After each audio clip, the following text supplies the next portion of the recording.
Pro Group Management. Workers' comp that works for you.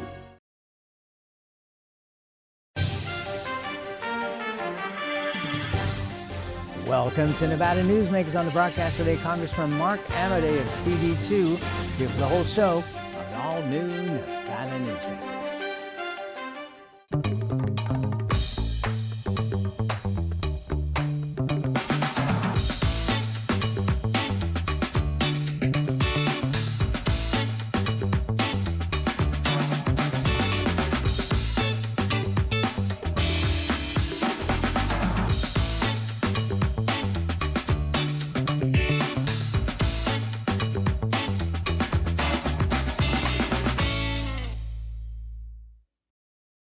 The new year is bringing new ways to win big during the $175,000 Winter Wonderland giveaways at Tamarack Casino. Win up to $5,000 in cash every week and a top prize of $20,000 in cash during the grand finale drawing. Your good times are at Tamarack Casino.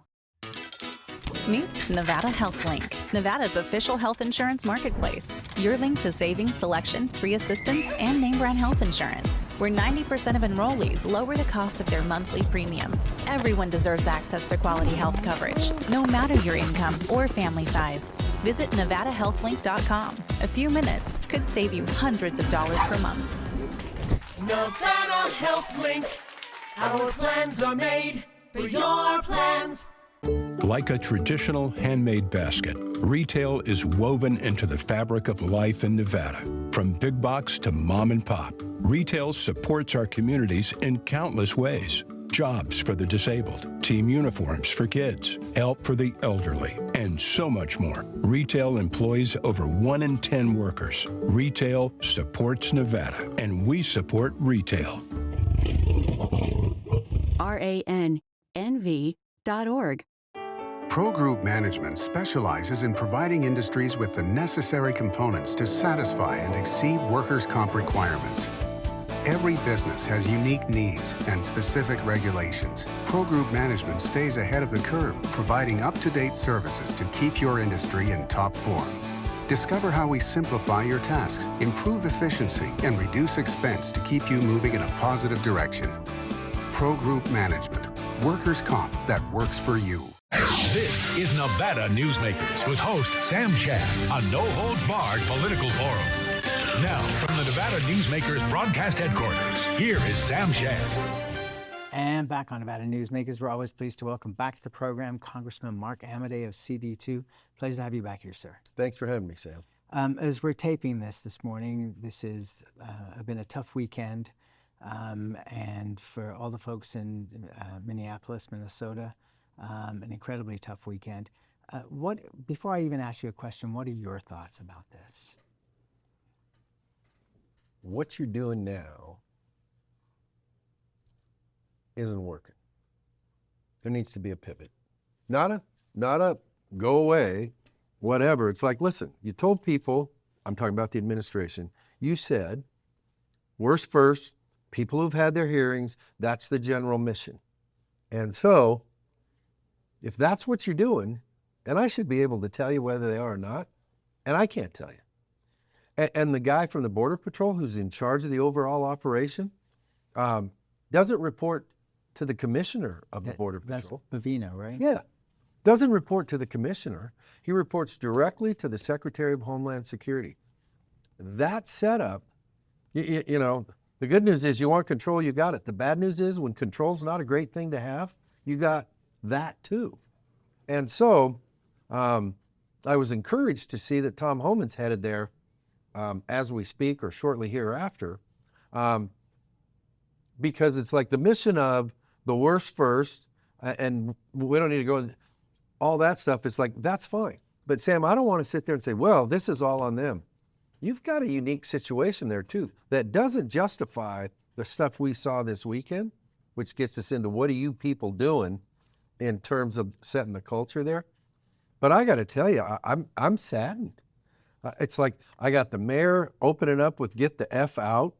I got the governor who's whatever. It's like, hey guys, it's like you want to be a leader and they're not coming to you now. Now finally you got home and go. It's like get on a plane and come to D.C. and tell the president you need to talk to him. But everybody's in their camp And it's like, you know what? That's not a solution for anything. And so you can see with the stuff this morning, you see a statement by Steve Scalise. The president gives you 2 or 3 lines of, hey, I'm sending Homan. It's like, he's not sending Homan because everything's great, you know?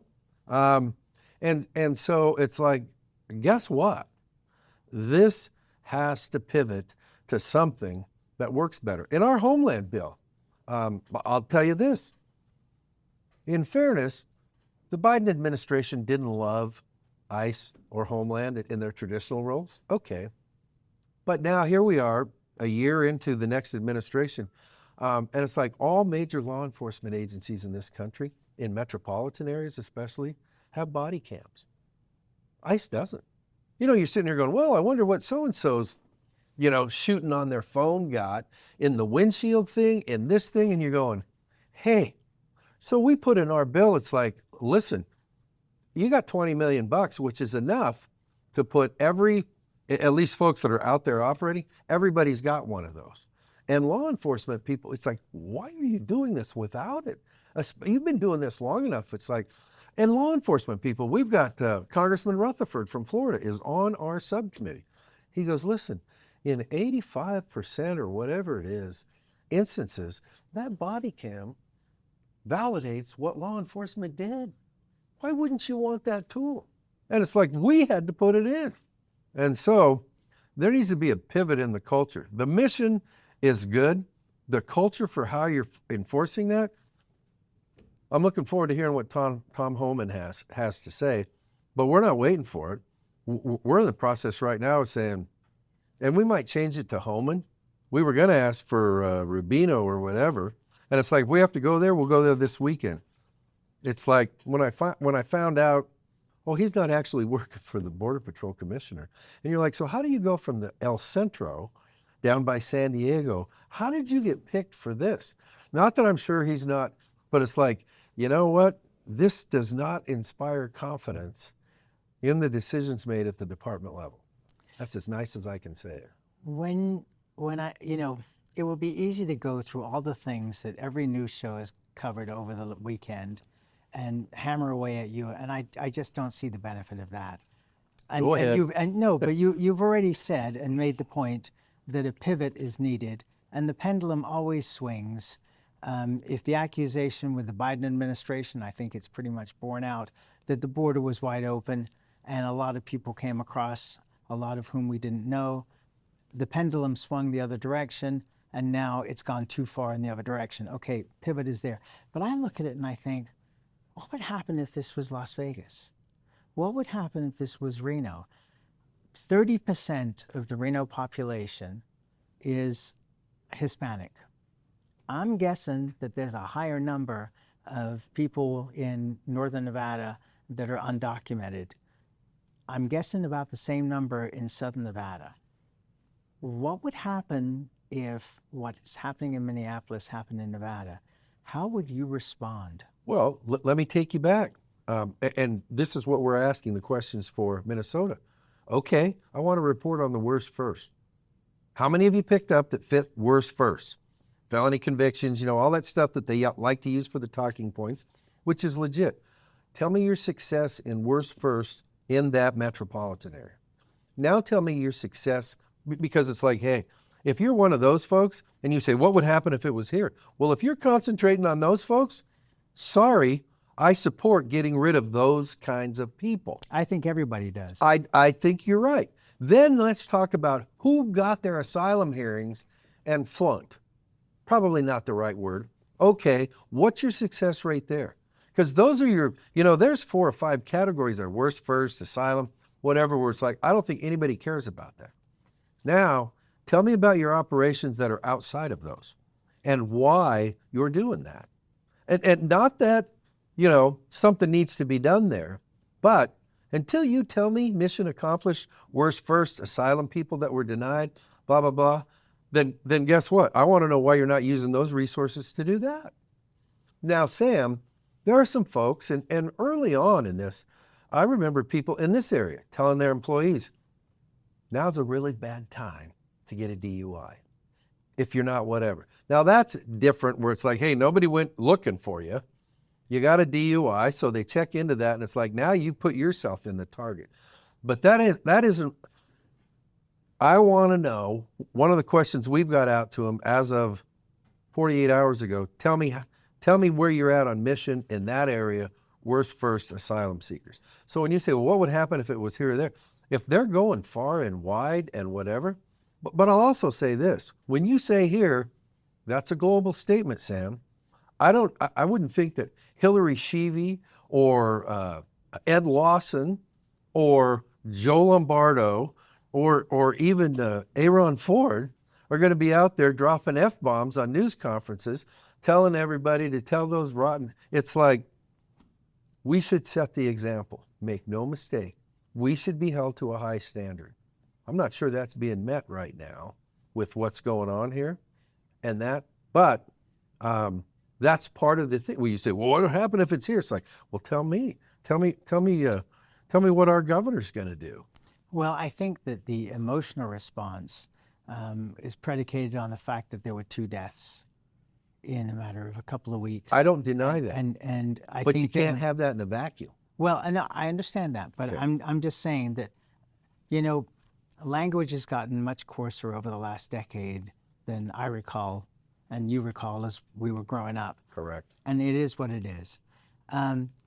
You managed to do something extraordinary in the budgetary side of getting all 12 bills, appropriations bills passed out. Yeah. Now it's heading to is in the Senate. What do you think is going to happen with the appropriations for Homeland Security? Well, first of all, right now it's part of 6 bills over in the Senate. And so the question is, are you going to shut down defense? You're going to shut down labor aids? You're going to shut down Homeland, all that other sort of stuff? And we're going to find out, because I think right now it looks like, well, they're going to try a vote with all 6 of them and see how that goes. The next thing, if you listen to Chuck Schumer, is, well, we want Homeland separated out. The White House, the administration, has got a role to play in this. It's like, you know what? There need to be some changes in the culture, the enforcement culture. So let's see how that discussion goes. But Sam, that's the end of the week as we sit here. And so then the next one comes to, hey, you want to save the other 5 bills? Those 2 agencies aren't the only agencies in Homeland. You want to shut down the Coast Guard? You want to shut down FEMA? Oh, by the way, there's a few storms floating around that are catastrophic. You want to shut down TSA? Air travel keeps getting easier. You're going to shut them down because of this? You're going to shut down CISA, the cybersecurity folks? You're going to shut down the secrets? I mean, it's like, if you really got to have a pound of flesh politically, and don't bother me with the facts, then you better at least be open to, okay, so how do we punish these guys? Although, Sam, don't forget, that reconciliation bill gave Homeland, ICE Border Patrol, like $77 million. Their whole budget that we just passed, 64 plus. And so if you, and it's like, you shouldn't do that, administration, because there are policy things that go beyond this presidential term and people voting. I mean, come on, there's an election in what? 8 months, something like that? So it's like, hey, people are going to get a chance to whatever, and we're going to see who organizes. But it's like, if you absolutely positively got to do violence to somebody, don't shut down the whole flippin' department, because there's other agencies in there that have nothing to do with Minneapolis. But do you feel it's headed that way anyway? No, I don't yet. But hey, the week's young. I mean, you look at this, and as you said at the very beginning, a pivot is needed. And that's a mild word to describe what's needed. But you have a lot of people in this country, not just Democrats, but a lot of centrist Republicans. In fact, your people, you've always been a moderate Republican, who are looking in this and going, we don't recognize our country, because they don't remember 1968 and the Democratic Convention. we've seen political violence before. Yeah. The Rodney King, incidents after that. I think that this is going to give great campaign fodder for people to oppose Republicans unless Republicans are able to very strongly respond to this and with action, not just words. Right. I don't disagree with that analysis. But the other thing is when you're sitting there going, looking all 360 degrees of the compasses, well, okay, pack them up and move them out. You say, I don't recognize our country. It's like, really? If you do that and you're serious about getting those worst first and those folks who have had their due process who shouldn't be here anymore and whatever, if you're serious about that, then the precedent that also sets for other people in this country are, so who's next? Seattle, Chicago, LA, San Francisco, whatever. So it's like not for what's going on there, but it's like you can't pack the ship up. Well, no, and that's my point about saying Las Vegas.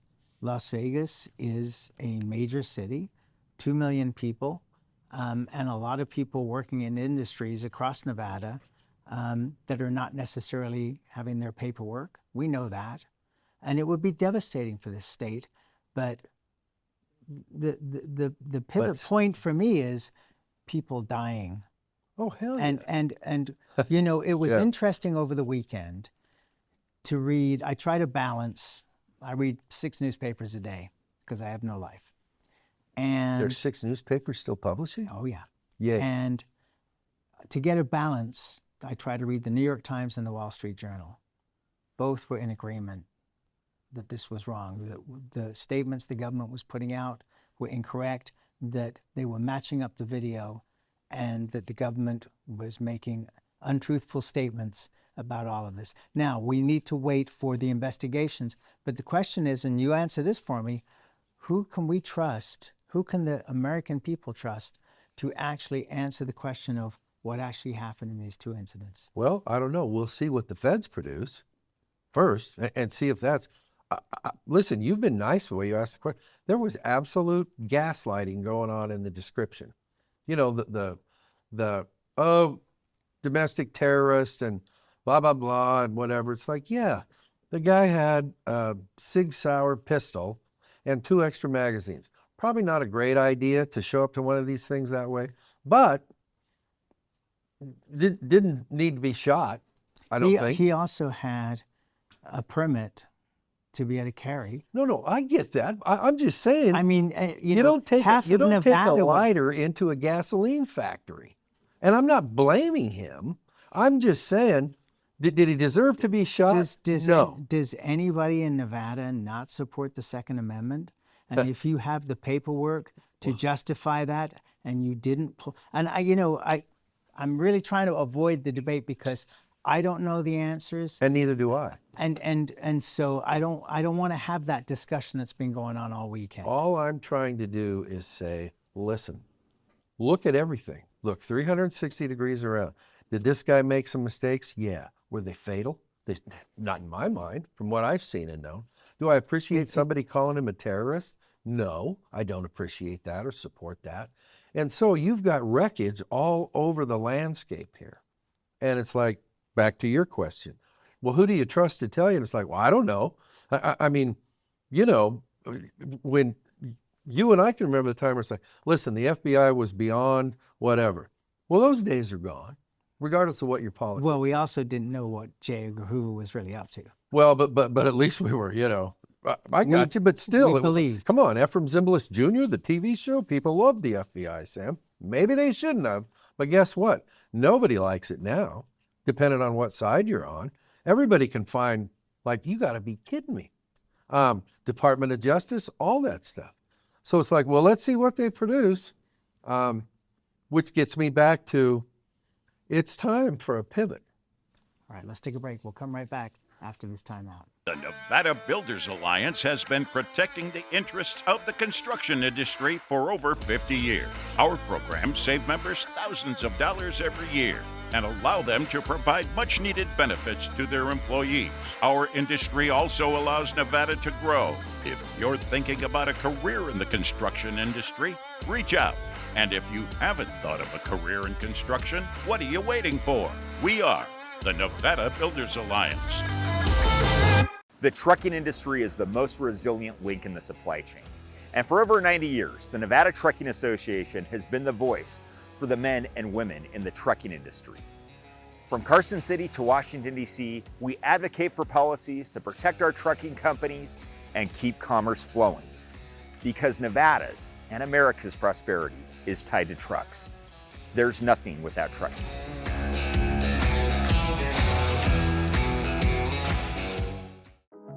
A power line is more than a power line. It's maintaining the bottom line for small businesses. It's keeping the assembly line moving for our workforce. For our brightest minds, it's meeting a deadline. It's on the front line with our heroes. And on the sidelines of the biggest games. It's a direct line to our loved ones. And it's a lifeline for the most vulnerable. There's a lot on the line. You're in trouble with the law. It's easy to think you'll lose everything, but there is hope. I'm Attorney Orrin Johnson. Your first step is to hire a serious attorney with the experience to successfully navigate the legal system for you. Sometimes hope means addiction treatment instead of jail, and making sure you're treated fairly. Sometimes hope means fearless trial attorneys who will stand up to the government when they get it wrong. Call or text Orrin Johnson Law. We'll make a plan. You'll take back your life. This is Nevada Newsmakers. And back on Nevada Newsmakers, we continue our conversation with Congressman Mark Amodei of CD2. We have very little time here, and I've got another break to come. Okay. We've been talking about comprehensive immigration reform since 1986. The border is essentially shut down. We've got this crisis that's going on in Minnesota. Isn't it time for everybody in Congress, because it's Congress's job, to get up and scream and say, let's fix this. Let's have a big fence and a big door, as Tom Friedman would say. Listen, you got to tell. I'm the guy who said the last time we did this was when Ronald Reagan was president. Things have changed. It's time to redo it. And I think even Jim Jordan and some of his really conservative folks on the Judiciary Committee are like, okay, now you need to strike. You want to talk about the midterms and people looking at stuff? It's like, my God, what would you do if the Republican Congress actually did immigration reform? Jordan's wed to, he thinks it all needs to be one thing, and he makes some sense in it. Instead of like H-2B and this and that and ag and whatever, all one big thing and do it. I've supported that kind of since I've been here. So not any different for me. Let me know where and when, and let's start early. I think it's an impossible task. Having watched what happened from 1977 till it got through in 1986, I think you have to do it piecemeal to get it done. Let's take another break and we'll come back. That's just my opinion. We'll be right back. Ring in the new year with newfound cash during the New Year Cash Extravaganza only at the Carson Valley Inn. Win up to $7,500 in giveaways every week. Then win big with $10,000 in cash and free play during the grand prize party January 31st. Start 2026 with a bang only at the Carson Valley Inn. Welcome to Story County, where history meets innovation, and a pioneering spirit continues to shape our future. At the heart of the Tahoe Reno Industrial Center, we power the future with global leaders in technology and manufacturing, driving progress that reaches far beyond our county lines. From advanced manufacturing to tech innovation, our industries are creating thousands of quality careers, fueling a vibrant economy that benefits every Nevadan. But it's more than just growth. Our community is our foundation, supporting families, empowering local initiatives, and creating a place where everyone belongs. Be part of a legacy built on bold ideas and boundless possibilities. Join us in building a brighter future right here in Story County. Story County, helping build Nevada's future. This is Nevada Newsmakers.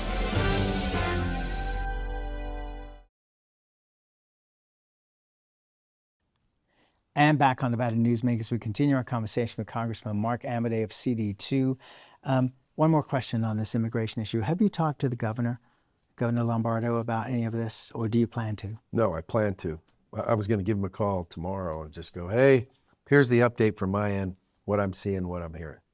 I really think Nevadans need to hear from the governor on his thoughts, because as an officer of the law, running Metro for so long, I think his opinion will be very valid for all Nevadans. Yeah, I will say this. His record when he was that was as a pretty even-handed person. And so that's not a surprise. Of course, in the political environment, I'm sure he'll end up being the devil by the other side or whatever. But his demonstrated ability to, based on facts and what's going on in his stuff, he did a pretty good job of walking the line, which is why it was easy to support him when the Department of Justice, somebody there decided we were a sanctuary state, and we worked hard with the governor's office to get that removed, but it's like not at the cost of him giving up any of his independence. You've got 5 opponents so far in your run for re-election, which I presume you're doing. Is it only 5? So far. Okay, yeah, it's early. So that was originally the idea of having you come on today. Obviously, we didn't get there. Come back soon and let's start talking about that. Happy to. And we'll be right back. Each day, the Children's Advocacy Alliance partners with leaders, legislators, and families across Nevada to improve children's health, education, economic well-being, and safety. We recognize Nevada will be no better than the state of its children. Be a part of this change. Be a supporter of the Children's Advocacy Alliance. For more information, go to caanv.org. Imagine a magical garden that feeds Carson City's hungry and homeless, teaches our high school students agriculture, creates hanging floral displays to beautify downtown, and yet charges nothing. It's not magic. It's the Greenhouse Project. It's real, it's growing, and it needs your help. Go online to carsоncitygreenhouse.org so together we can grow it forward. Welcome to the Ahern Boutique Hotel, where luxury and warmth come together in the heart of Las Vegas. We take pride in offering a one-of-a-kind experience for both locals and tourists. Join us for handcrafted cocktails and an unforgettable experience. Joel's Chop House, the perfect place to savor views of the Las Vegas Strip. Satisfy your cravings at the Ahern Chocolate Shop. No smoking, no resort fees, and the parking is always free. The Ahern Luxury Boutique Hotel is your home away from home.